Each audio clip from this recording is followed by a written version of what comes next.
بسم الله الرحمن الرحيم إن الحمد لله نحمده ونستعينه ونستغفره ونعوذ بالله من شرور أنفسنا ومن سيئات أعمالنا من يهده الله فلا مضل له ومن يضلل فلا هادي له وأشهد أن لا إله إلا الله وحده لا شريك له وأشهد أن محمدا عبده ورسوله أما بعد فإن أصدق الحديث كتاب الله وأحسن الهدي هدي محمد صلى الله عليه وسلم وشر الأمور محدثاتها وكل محدثة بدعة وكل بدعة ضلالة وكل ضلالة في النار أما بعد السلام عليكم ورحمة الله wabarakatuh. Inshallah, we'll continue from where we left off last week,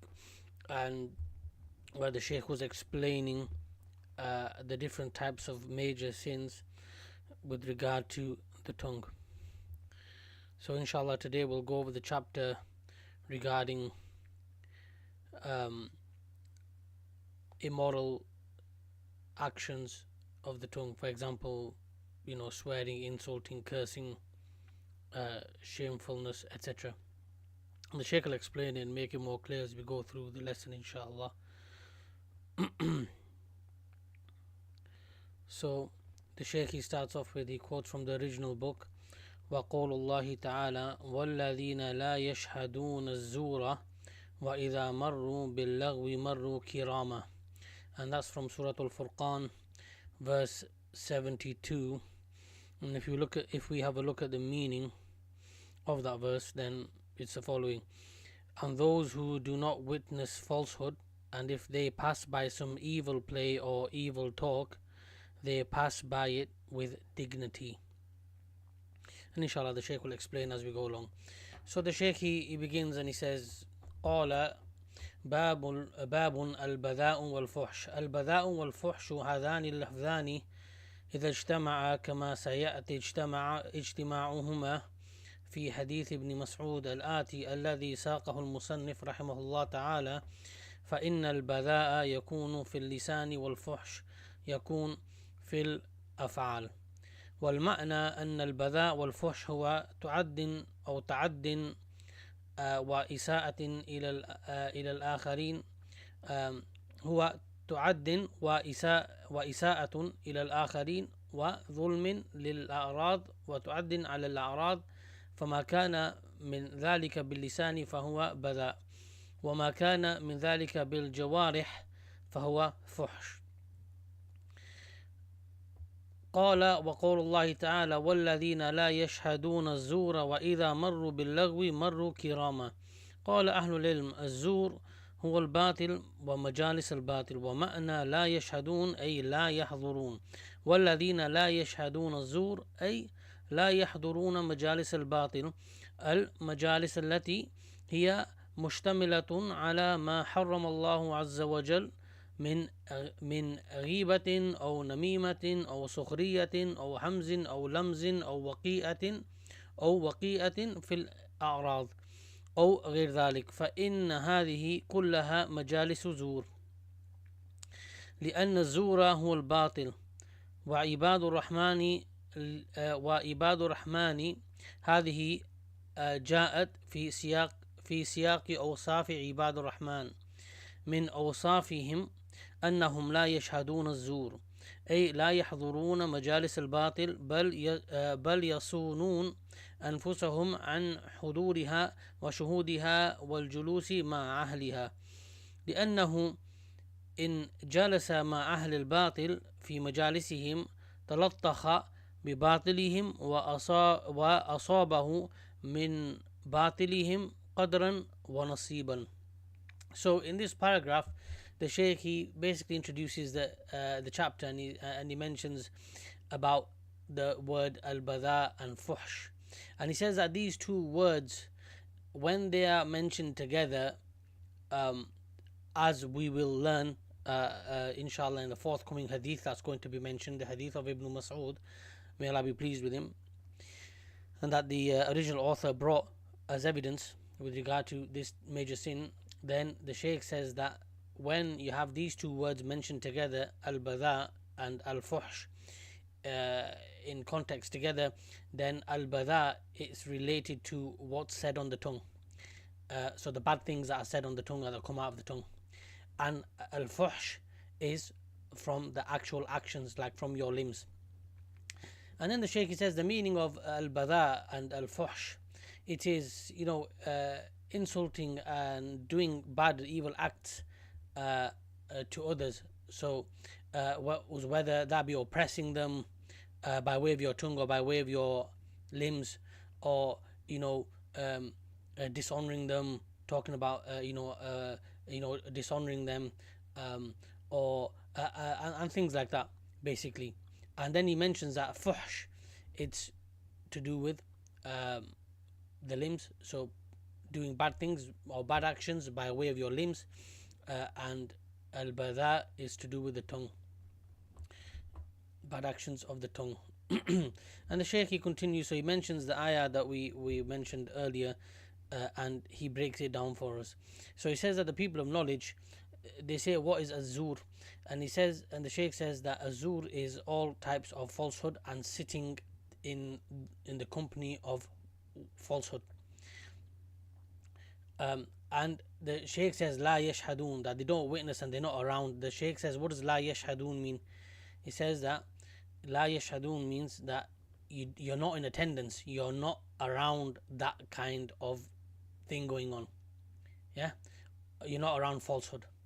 So then he mentions walladina la yashhadun azur, those who do not witness or attend or be around azur, falsehood. They're not around those sittings, and they're not around sittings of falsehood, or in company of people who are upon falsehood, or who are speaking falsehood. And this is what the Shaykh mentions here, that the person's not around and is nowhere near, and doesn't attend these kinds of gatherings, for example, or wherever that might be, because, as you know, obviously it's falsehood being mentioned, then, or if any gathering consists of falsehood being mentioned in whichever way, shape or form, then that's what Allah has made haram. For example, the Shaykh gives us some examples. He mentions backbiting, tail carrying, mocking, shameful and immoral acts, dishonoring people, insulting them, assaulting them, etc. He says all of this from the examples of zur, falsehood, and it's particular reference to this ayah, and it's falsehood.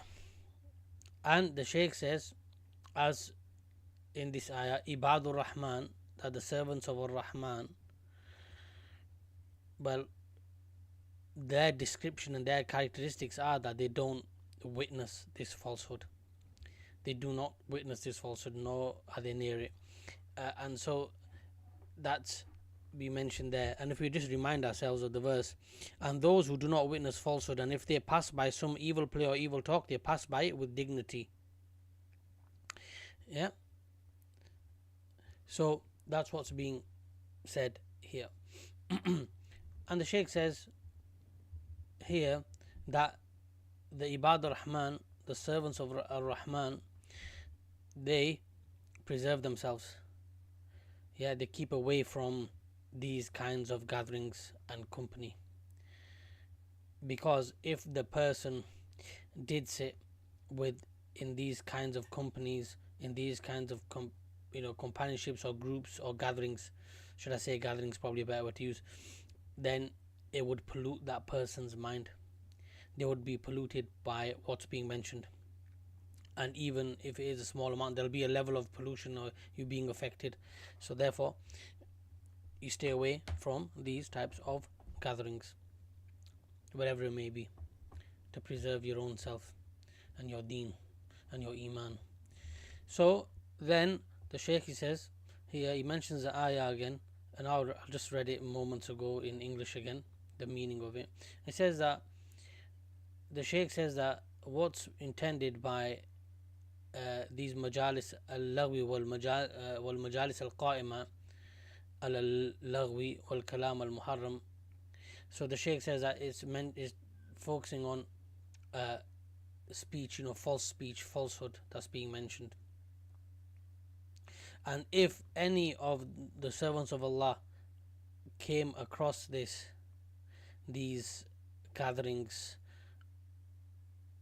they would pass by them, in a noble way. They'd pass by them in a dignified way, in a noble way, with the best of manners. And if, for example, they were in a gathering and that happened, they'd explain that should be speaking like that, whatever. There'd be warnings, and if those warnings are not heeded, you'd get up and move and be dignified and go away from that as well. So then the Shaykh moves on to the hadith he mentioned earlier, and that's the hadith on the authority of Ibn Mas'ud, may Allah be pleased with him, that the Prophet sallallahu alaihi wasallam, he said the following. Let me read the Arabic first, inshallah. ليس المؤمن بالطعان ولا اللعان ولا الفاحش ولا البذيء. It's a Sahih hadith, and the meaning of that is that the believer is not a slanderer, nor does he curse others, and nor is he immoral or shameless. And the Shaykh will explain, inshallah, this hadith to us as we go along. So then the Shaykh, he just introduces and mentions what we've just read there as well, about the hadith on the authority of Ibn Mas'ud. May Allah be pleased with him. And the Shaykh says that this hadith, it covers it informs us of four things that the Prophet ﷺ informed us of, that are not the descriptions of the people of Iman. So these are not the descriptions that befit the people of Iman. And the Shaykh says, وَمَعنَى ذَلِكَ أَنَّ هَذِهِ الْأَوْصَافَ أَوْ شَيْءٍ مِنْهَا إِذَا وُجِدَتْ فِي أَحَدٍ دَلَّ ذَلِكَ عَلَى ضَعْفِ إِيمَانِهِ وَنَقْصِ دِينِهِ. So if it's found in one of us, for example, if any of these four things are found in any of us, then it demonstrates and it shows the weakness of our Iman and the weakness of our deen. So this is what the Shaykh mentions here, a deficiency, should we say. So weakness in the Iman and a deficiency within our deen, our religion, ourselves. And the Shaykh says, وَالنَّفِي هُنَا قَالَ لَيْسَ الْمُؤْمِنُ نَفْيٌ لِلْإِيمَانِ الْوَاجِبِ يعني ليس نفيا لأصل الإيمان ولا أيضا نفيا لكمال الإيمان المستحب، وإنما هو نفي لكمال الإيمان الواجب، بمعنى أن من ارتكب هذه الأمور فقد وقع في كبيرة من الكبائر استحق بها أن ينفى عنه الإيمان الذي أوجبه الله سبحانه وتعالى، ويكون بذلك عرض نفسه لعقوبة الله جل وعلا. ليس المؤمن، أي ليست هذه أوصاف لأهل الإيمان، وليست هذه من شعب الإيمان ولا أعمال أهل الإيمان، وإنما هذه من شعب الكفر، لأن المعاصي من شعب الكفر كما أن الطاعات من شعب الإيمان. وإن لم يكن فاعل كل معصية من هذه المعاصي كافرا، لكنها ليست من شعب الإيمان. So the Shaykh, he mentions here, like when we might read in English, for example, just as an example, and it must at least come across our minds once if you don't know Arabic particularly, but you may have read, if we read that in English, the one who's not a believer is the one who curses, or as we read in this hadith, the one who curses, who's shameless, immoral, insult, etc. So someone may think, wait, hang on, if somebody says that, then they're not a mu'min, they're not a believer. It doesn't mean like that. And the Shaykh explains here in this paragraph. Is quite important to understand. So he mentions it's referring to the Iman that's obligated by Allah upon us, meaning that we shouldn't be doing those sinful acts. And so obviously when someone falls into things like this, then it lowers their Iman. Their Iman decreases, becomes weak, as the Shaykh mentioned in the previous paragraph. And so the Shaykh explains, he says it's not with the types of iman that's known as mustahab, recommended, or or asl of your iman, as in the very foundation, the pillar, that if that type of iman goes, then you are off the rails, as in you've committed major kufr and you're off. You've basically nullified your Islam and your iman. So it's not talking about that here. When we see a hadith like this, laysa al-mu'minu, is not a believer, it doesn't mean he's not a believer, completely gone. No, this is referring to sins. So for example, the Shaykh, he says, it's not because it's not the characteristics of the people of iman, like having these behaviors, swearing, cursing, and all of these, what we read in the hadith, these descriptions, they are not befitting for the believers. So, and it's not from the branches of iman, and it's not from what the people of iman do, even though they may fall into it. Anybody can make a mistake, but it's from the branches of disbelief, because sinning is from the branches of disbelief. This is what the Shaykh mentions here. Just like obedience is from the branches of belief. So this is what the Shaykh mentions here, and so therefore it's important to distinguish this principle and not understand it wrongly, because you could easily read the hadith not knowing it in detail, as in the meanings and how it's understood, and you might think, wait, hang on, if somebody swears at someone or insults someone, they're not a Muslim anymore. No, it doesn't mean that. So as mentioned, it's important to understand that this is referring to it's not referring to the very foundation of your iman, nor is it referring to the recommended iman or mustahab, what's recommended or liked, but it's referring to what Allah has made obligatory upon you for you to do. For example, speak good, speak good to people, that's obedience to Allah. Speaking bad to people, insulting them, swearing at them, dishonoring them, this comes under this hadith. So that's going to, of course, fall under this hadith from these types of people, and it's sinning. And this is what it means by al-iman al-wajib. Al-iman al-wajib. Okay, so let's carry on, inshallah. Then the Shaykh moves on, he says, قال ليس المؤمن بالطعان ولا اللعان هذان وصفان ذميمان ذكر عليه الصلاة والسلام أنهما ليس من أوصاف المؤمن ليس من أوصاف المؤمن الطعان واللعان. And the Shaykh, he says here that he mentions the two descriptions at the start of this hadith. He says at-ta'an and al-la'an, and the Shaykh says that these two words and are descriptions, and the Shaykh says that these are not from the descriptions or characteristics of the believers. And he explains what is at-ta'an. He says at-ta'an هو الذي يذكر الناس بالسوء واللعان هو الذي يدعو عليهم بالسوء. So this is good to understand as well, very good, very important. So the at-ta'an is a person who mentions other people with evil. So mentions other people with evil. And al-la'an is the one who prays, makes supplication upon them. So basically curse is a curser, one who curses them. So make supplication that something evil or bad happens to them.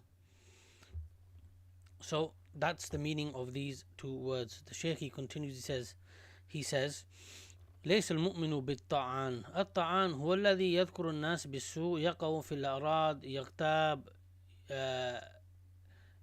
يسخر يستهزئ يحمز يلمز يتهكم في الناس. الذي يذكر الناس بالسوء هذا يقال عنه طعان، يعني يطعن في الناس، يقع فيهم وفي أعراضهم ويتكلم ويقدح فَيُقَالُ لَهُ طَعَانٌ. So the Shaykh, he breaks it down here further and gives us some extra examples. He says, so the ta'an is the one who basically attacks the people with his tongue. So whether that would be dishonoring them, or whether that would be backbiting them, or mocking them, making a mockery of them, etc. And the various types of things that people do. So this is what the Shaykh mentions here. And then Al-La'an, and then the Shaykh, he mentions the meaning here and he breaks it down. There's a big paragraph here. There's a hadith, additional hadith mentioned here, so we'll go through that too. Al-La'an, he says, هو الذي يدعو على الناس بسوء يدعو عليهم بسخط الله يدعو عليهم بغضب الله يدعو عليهم بالخزي يدعو عليهم بالهلاك يدعو عليهم بالنار ليس خالصا بلفظ اللعن فقط بل يشمل كل ما كان من هذا القبيل وكل ما أدى إلى هذا المعنى فإنه يتناوله. ولهذا جاء في الحديث عند الإمام أحمد عن النبي عليه الصلاة والسلام أنه قال لا تلاعنوا باللعنة الله ولا بغضب الله ولا بالنار. فهذا كله لعن.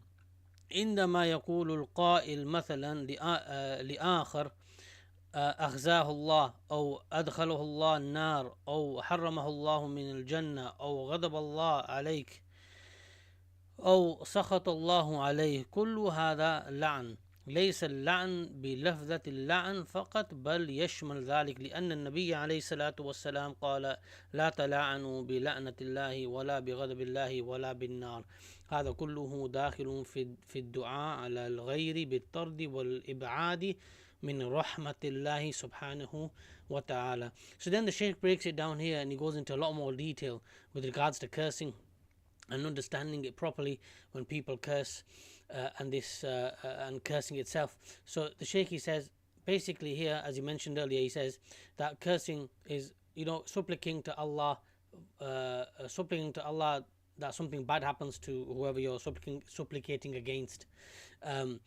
So for example, it may be that you're asking someone, supplicating to Allah so that he's becomes angry with someone, or punishes them, or makes life tough for them, or destroys them, or you're supplicating to Allah that have hell for that person, all bad things, evil things, bad things.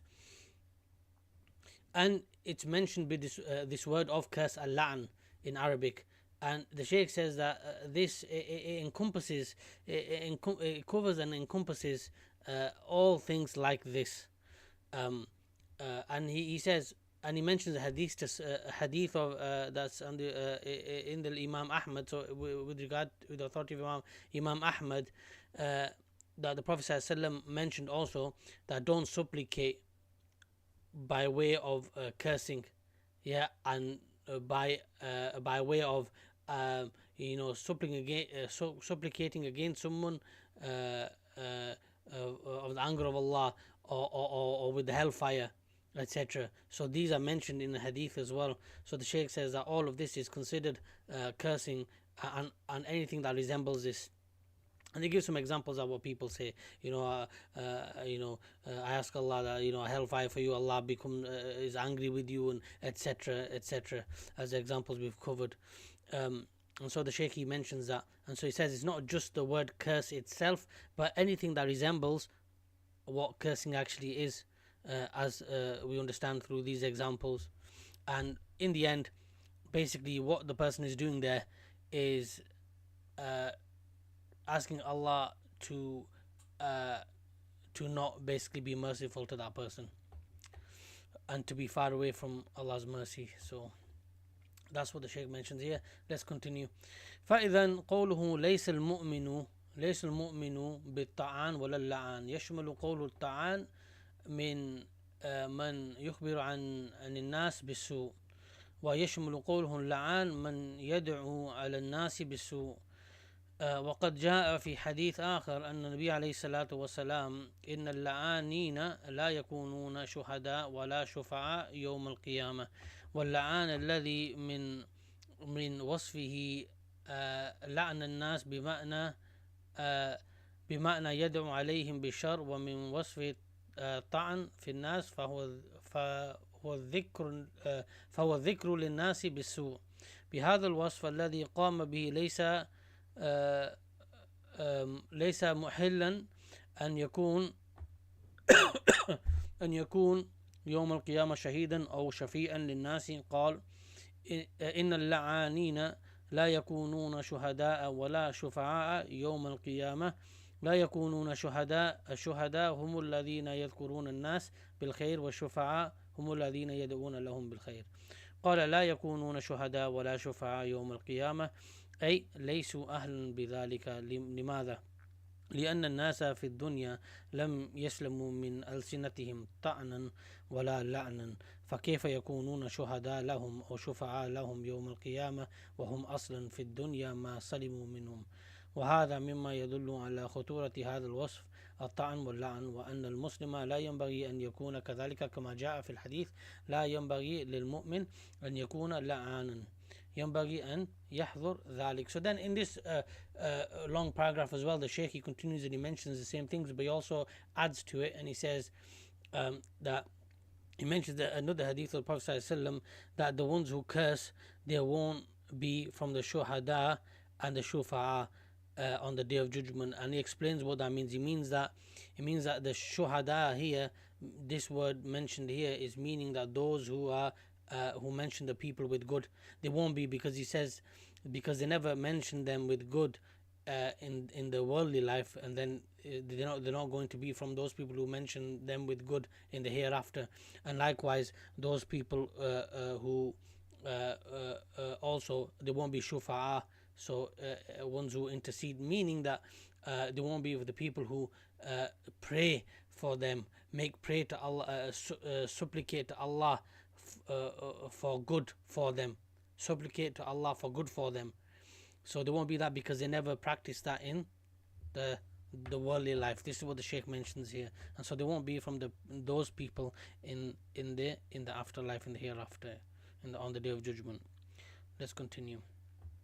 The Shaykh says: ومناسبة هذا الحديث ابن عمر رضي الله عنه لما سمع هذا الحديث: لا ينبغي للمؤمن أن يكون لعانا، ما حصل منه اللعن بعد ذلك منذ سمع هذا الحديث. ولهذا قيل عنه رضي الله عنه: ما لعن ابن عمر أحدا ليس إنسانا إلا إنسانا. وقيل إن هذا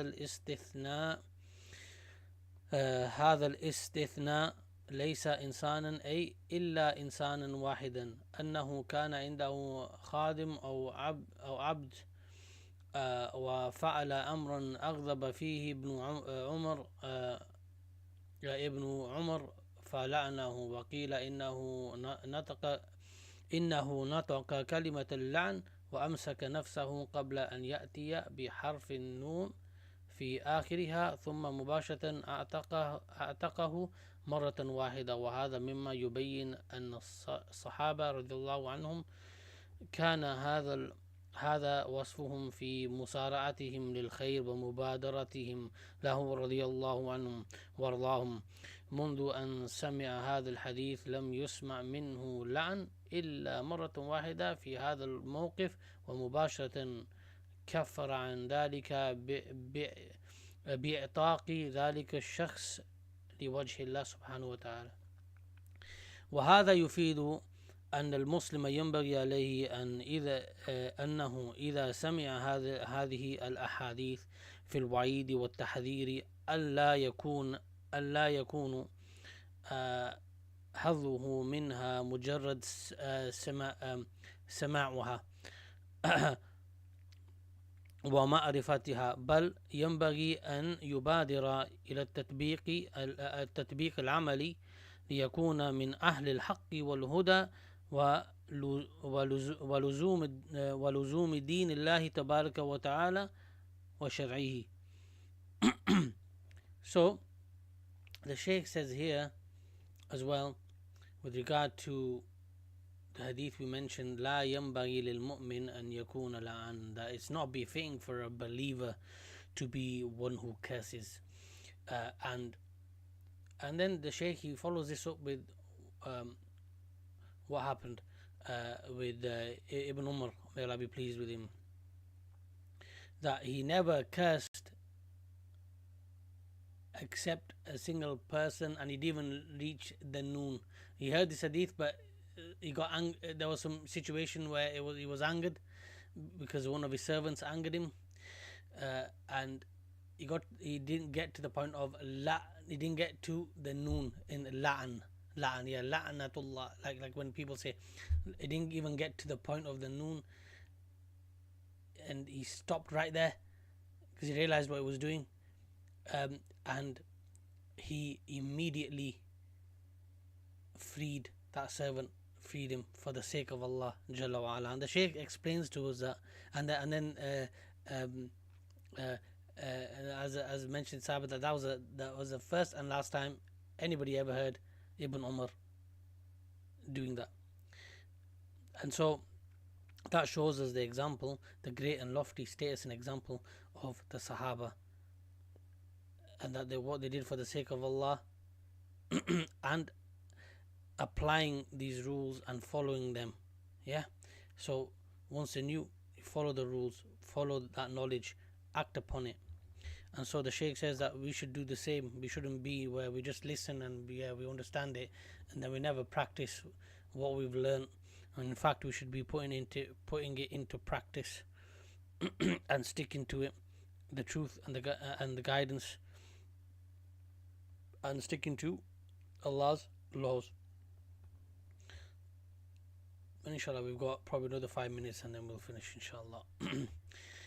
Then the Shaykh, he says,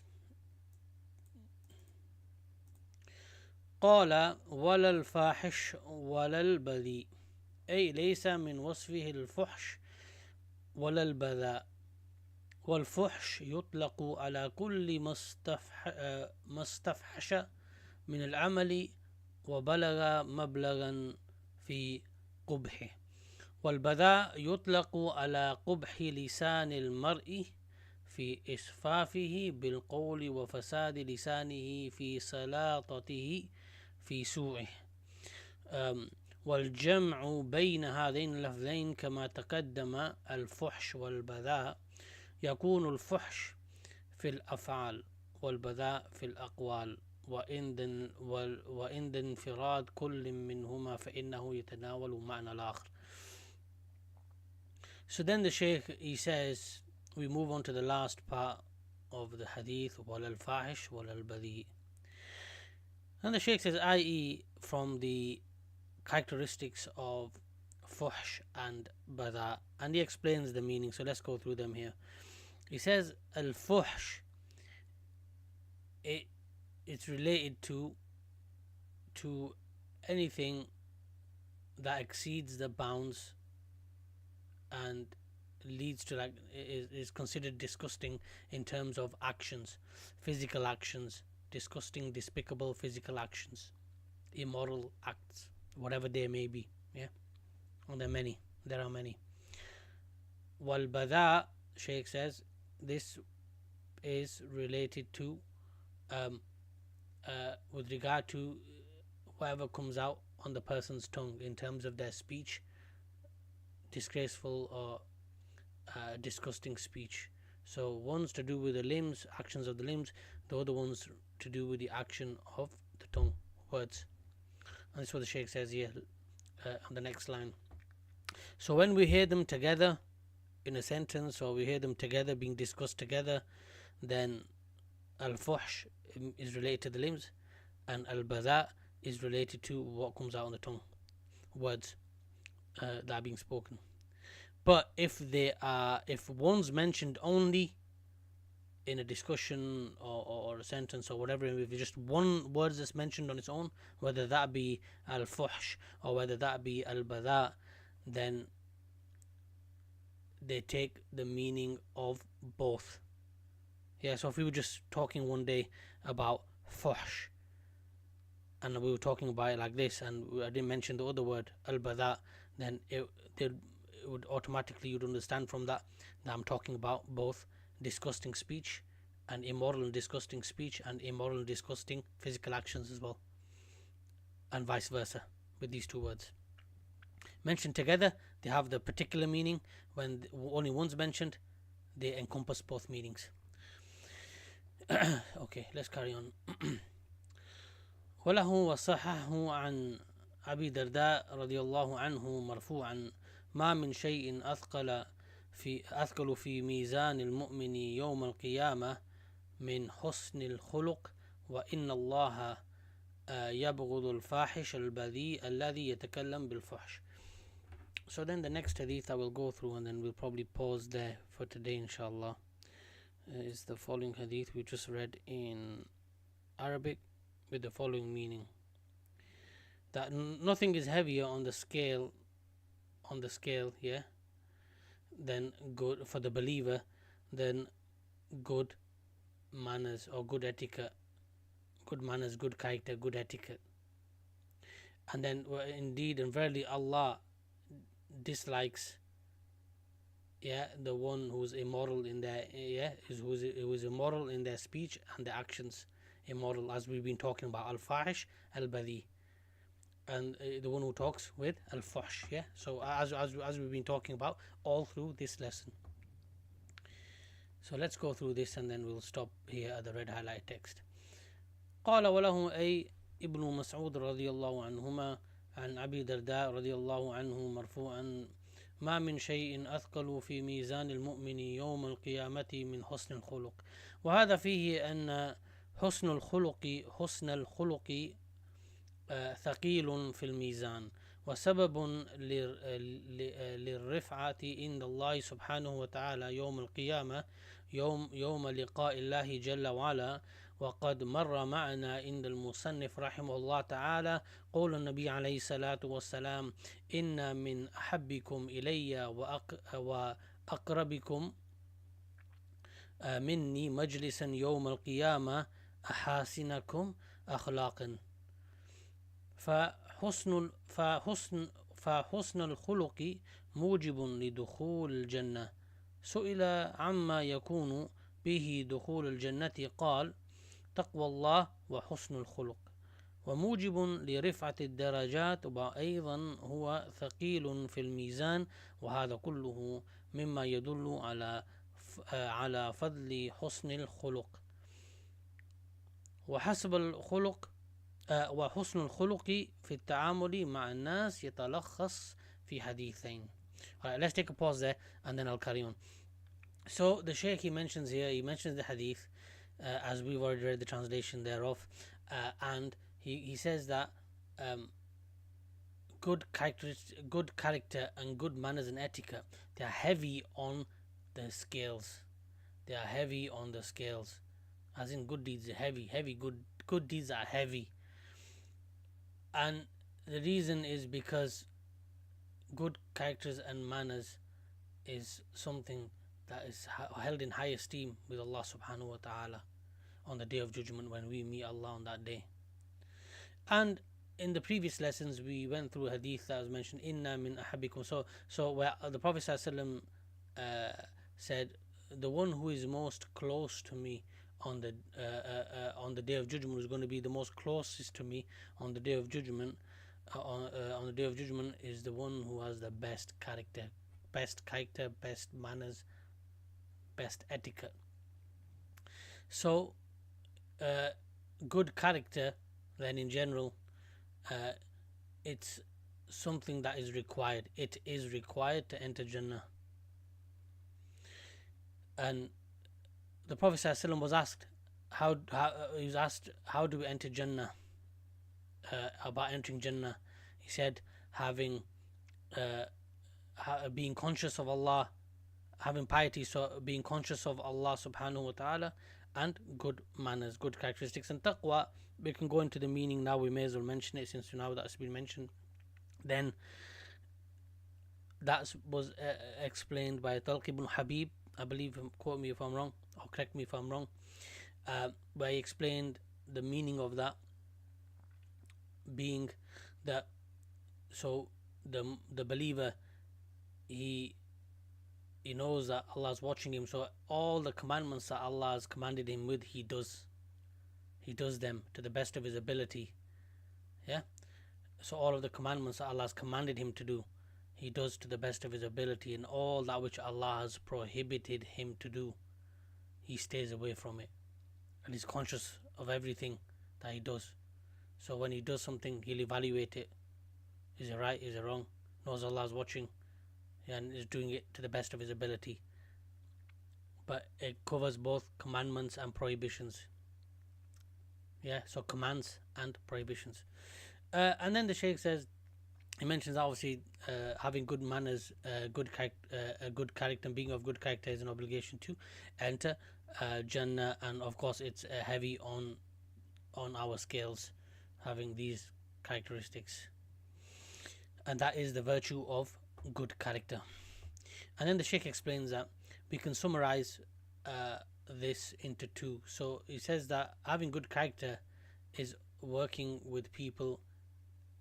Yeah, it's how you work with people, how you deal with people. He says, so number one, أن تحب لهم ما تحب لنفسك لا يؤمن أحدكم حتى يحب لأخيه ما يحب لنفسه. So we heard the hadith before in previous lessons, and it's a common hadith, we all would have come across it, inshallah. And the first point is that we love for them or someone else what we love for ourselves. This is what this hadith talks about, what we just read in Arabic. You love for yourself what you love for your brother what you would love for yourself. And then second point, the Shaykh says, وأن تأتي لهم الشيء تحب أن يؤتى إليك أي تعاملهم بالمعاملة التي تحب أن تعامل بها فحسن الخلق يتلخص في ذلك. And this is another very, very important point that is overlooked a lot, sadly. That when we deal with people, we should deal with them in such a way that we want to be dealt with. So if we want to be dealt with in a good way, and want people to deal with us in a goodly way, in a sensible way, for example, in an appropriate way, then we should be doing the same. So this is what the Shaykh mentioned. He says that these 2 points, this is what summarizes good character. And then finally, last few lines here. قال وإن الله يبغض الفاحش البذيء الذي يتكلم بالفحش وذكر ذلك يدل على أن الفحش والبذاء نحو ذلك كل ذلك من سوء الخلق وأن المرء إذا ساء خلقه كان بهذا الوصف فاحشا بذيئا إلى غير ذلك من الأوصاف. So then the Shaykh, he says here finally, the last part of the hadith, that and verily Allah dislikes al-fahish al-badhi, one who has bad actions, immoral, shameful actions, as well as same for the tongue, all the things that we talked about earlier: insulting, backbiting, slandering, mocking, making fun of people, all those things, swearing, all these things, they cover all of this, and that Allah dislikes and hates this type of person. And the Shaykh says that the mentioning of this demonstrates and shows us that these characteristics, these lowly characteristics, and whoever resembles them, are from bad manners and bad character, and that a person, an individual, if his manners become bad, or has bad manners, bad character, and has this type of description, bad manners and bad character, and other than that, of these awsaf, then this is what this person, this is who this is being mentioned about. People of bad character. So inshallah, what we'll do is we'll stop there, and we'll continue from the highlighted text here, and we'll finish this chapter off inshallah next week, all being well. Barakallahu feekum. سبحانك اللهم وبحمدك أشهد أن لا إله إلا أنت وأستغفرك وأتوب إليك وصلى الله على نبينا محمد وعلى آله وأصحابه أجمعين. السلام عليكم ورحمة الله وبركاته.